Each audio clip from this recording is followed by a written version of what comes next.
Hello दोस्तों, देख सकते हैं इधर के लोकेशन। दोस्तों चौरी में आए हैं। आई हमारा धान रोपा रहा है और इधर देखिए कैसे सब धान रोप रहे हैं, क्योंकि इधर दूसर सब रोप रहे हैं।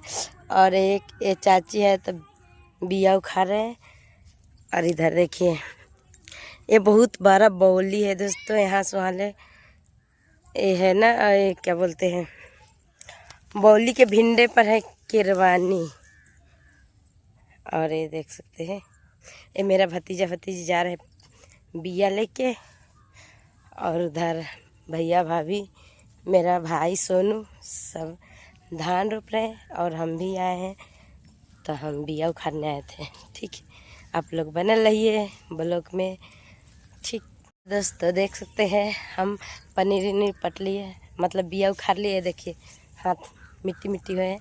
और इधर के लोकेशन देखिए, चौर में आए हैं, सब धान रोप रहे हैं। वह लगे देखिए उधर हम भाभी खा रहे हैं, वह धान रोपा रहे हैं और जा रहे हैं। तो आप लोग बने रहिए ठीक ब्लॉग में।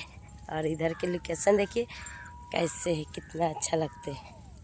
तो आप लोग ज़रूर बने रहिए ब्लॉग में, ठीक बताते हैं। ये देखिए दोस्तों, हमारे भैया भाभी रोप रहे हैं कैसे धान, और हम जा रहे हैं देखिए एक खेत में।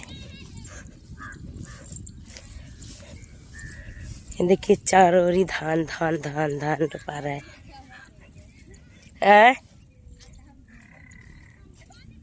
जब हम नचौर देखा लो चाची, देखा